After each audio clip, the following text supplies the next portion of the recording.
Tu vai deixar... Tu vais deixar filmando, tu só não fica atrás da cadeira.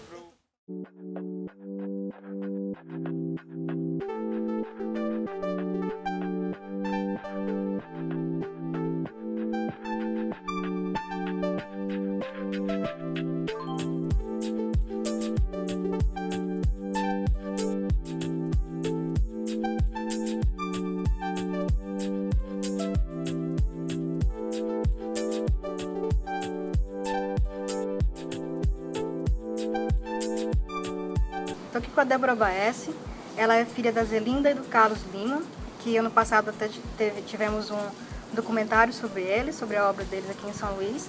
E hoje ela é professora da UFMA, já teve vários trabalhos relacionados à área de educação aqui em São Luís. E a gente vai falar um pouquinho do trabalho que ela já realizou e algumas coisas que ela deseja também fazer pelo futuro. Bom dia, Débora. Bom dia.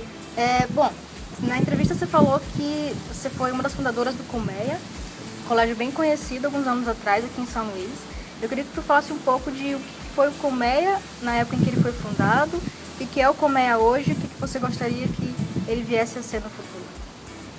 Então, o Colmeia acho que foi um sonho assim, de um grupo de educadores e de fazer uma escola que tivesse uma proposta diferente. O Colmeia nasceu na década de 80, no auge das discussões sobre a educação construtivista, sobre essa ideia de inverter a lógica de como se ensina, uma escola muito centrada no professor, nos métodos, no recurso, e trazer a lógica de como se aprende, né? O que a criança gosta de fazer, como que eu posso criar um espaço educativo que seja bacana, que seja que a criança tenha vontade de chegar e não sair mais, né? Então esse era o principal sentimento que nos movia. E junto com isso veio muita coisa bacana, assim.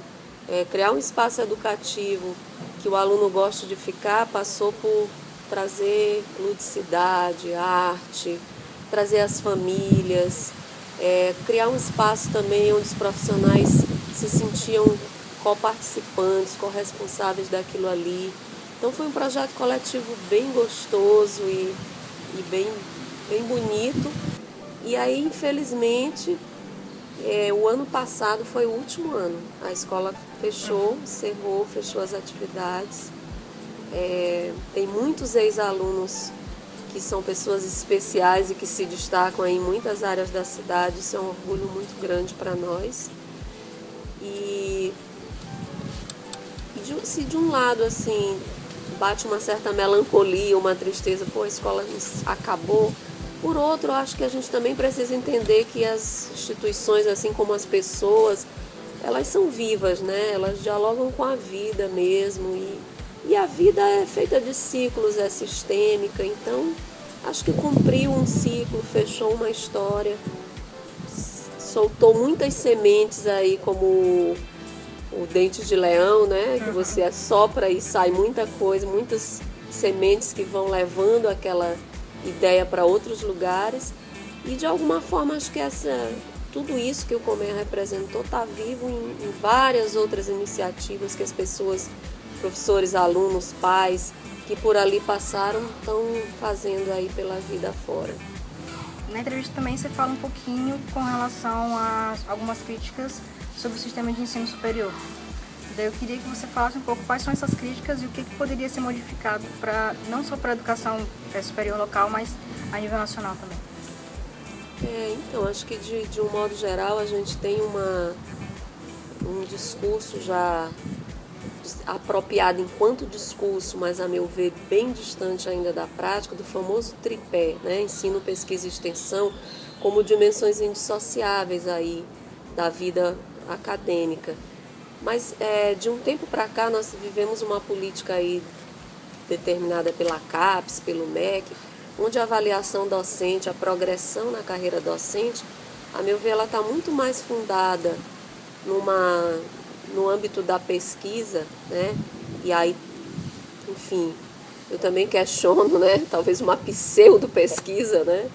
E que onde a avaliação e a medição é feita por volume de produção, quanto que você produz, quanto que você publica.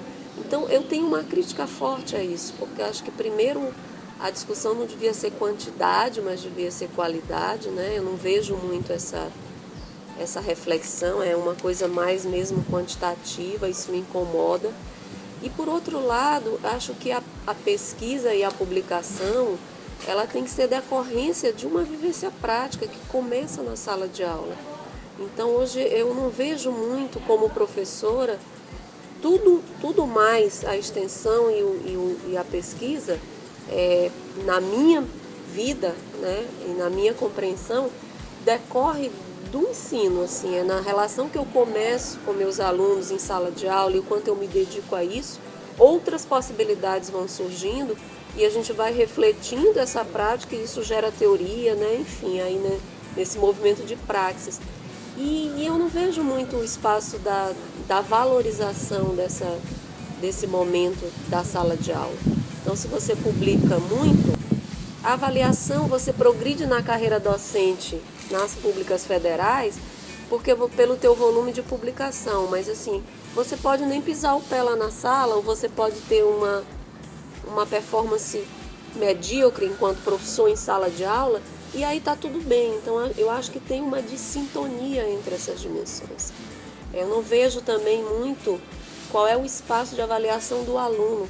Para mim, pessoalmente, a avaliação que os meus alunos fazem do meu trabalho, todos os que passaram por mim, né, podem testemunhar isso, é, a princípio, a avaliação mais importante. Porque eles é que podem dizer, de fato, como foi esse processo, o que precisa melhorar. Então, eu sempre brinco no final das minhas disciplinas que eu preciso de um presente, assim, eu espero esse presente dos meus alunos, que é um retorno de onde que não foi legal, o que precisa melhorar, e é isso que me ajuda a ir reinventando essa prática docente.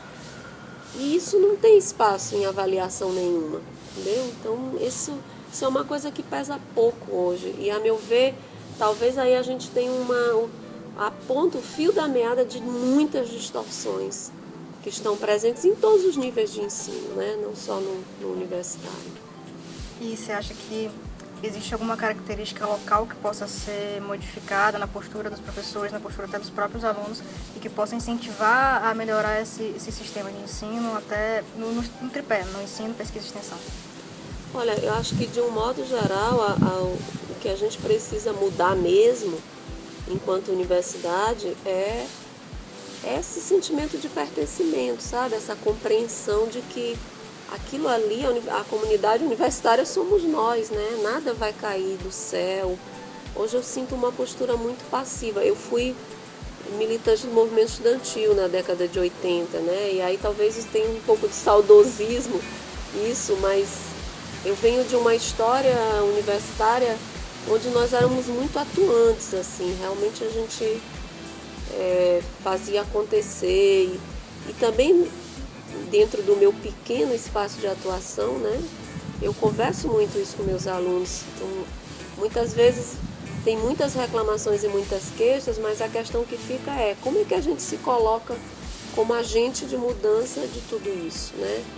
Então, os meus próprios filhos, que hoje os dois são universitários e chegam cheios de críticas e eu sempre coloco isso e ouço muito, que é uma coisa que me deixa um pouco aflita, assustada, não adianta nada, isso não leva a nada, eu não vou falar nada porque eu vou sofrer algum tipo de represália. Então, acho que tem um pouco, uma postura um pouco acomodada diante do que está posto, né? E uma certa, não sei se seria indisposição a melhor palavra, mas assim, como se eu já, antes de lutar por alguma coisa, eu já estou cansado e já estou meio descrente, né, nas possibilidades da luta, enfim, concreta, social, da organização das pessoas. Isso me assusta um pouco. Acho que a gente perdeu, está vivendo uma fase, e aí de novo são ciclos, né? Isso vai mudar em algum momento, mas acho que hoje a gente, como mãe e como educadora, eu observo uma certa um certo estado de saco cheio, sabe, da juventude, assim. Eu acho que nem é uma apatia, porque as questões estão lá, né? A inquietação está posta, mas assim, esvaziaram-se os espaços, e com toda razão, acho que essa crítica é sim pertinente, né? Muitos espaços, por exemplo, na minha juventude, os espaços eram espaço do partidário também, né? Era o espaço sindical, era o espaço do movimento estudantil, como se esses espaços tivessem se esgotado um pouco e falta inventar alguma coisa nova, né? Isso foi bem discutido lá no ano passado, ano retrasado, com as famosas manifestações, né? Que as pessoas foram para a rua e tal, e meio que botaram para fora todas as insatisfações, mas depois você não sente muito... Foi como se fosse um último suspiro. É como se fosse uma catarse, assim, olha, explodiu a panela de pressão, né? Arrebentou, mas depois que explodiu, como é que a gente canaliza isso para alguma coisa mais sistêmica e mais... que vai resultar enfim, em ações mais efetivas, né, em mudanças mais concretas. E, querendo ou não, em um espaço democrático, essas instâncias, as que já estão dadas, né, que a gente já conhece, são as mesmas, que é a partidária, que é a sindical, que é, enfim, a organização comunitária. E eu acho que as pessoas estão um pouco descrentes desses espaços, mas ao mesmo tempo a gente ainda não conseguiu criar outros, né? Então fica um pouco um vácuo, assim. Muita gente com vontade de fazer, mas meio que sem saber muito bem como é que a gente encontra um espaço para canalizar essa energia. Você fala muito sempre em educação, essa tua área de trabalho, mas eu queria que tu falasse um pouco da tua educação. Os teus pais tiveram uma participação muito grande, claro, na tua criação, na convivência com as pessoas aqui em São Luís. Eu queria que tu falasse um pouco de como que isso afetou na tua escolha de carreira e como que tu foi construindo através desses ensinamentos que eles te deram. E que falasse um pouquinho também como é que os pais podem agir hoje na educação dos filhos para ajudar nessa cidadania, essa formação de cidadania. Maravilha.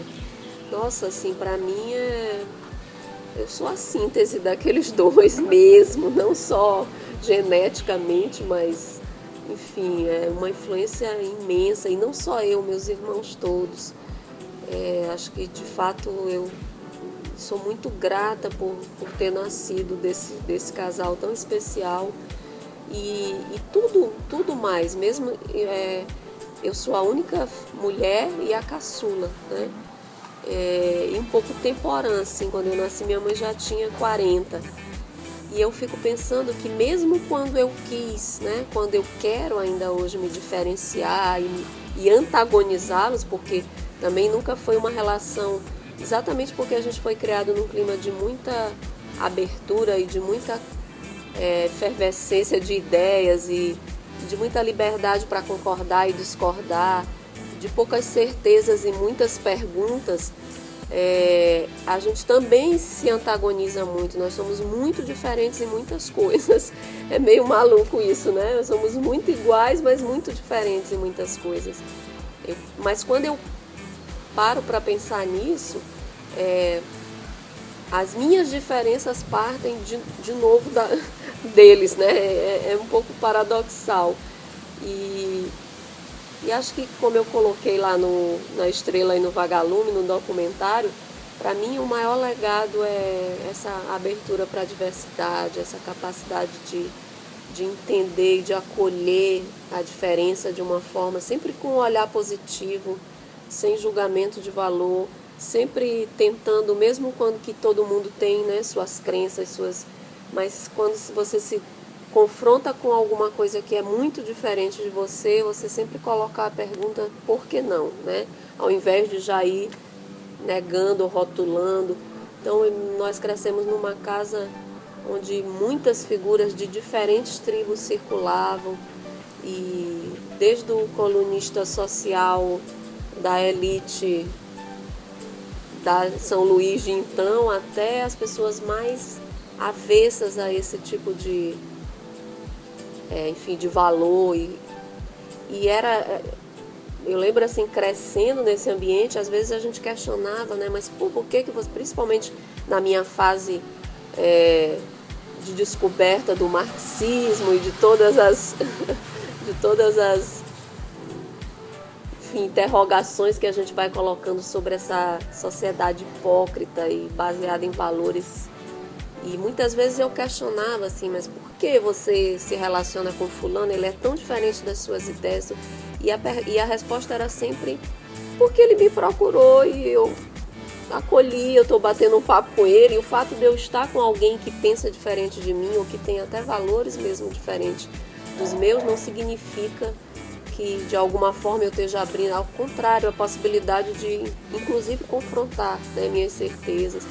Então eu acho isso muito bacana e ao mesmo tempo assim, acho que alguma coisa disso eu absorvi, mas não tanto. Eu também sou bem radical em algumas posições e até hoje minha mãe tem 88 anos, né?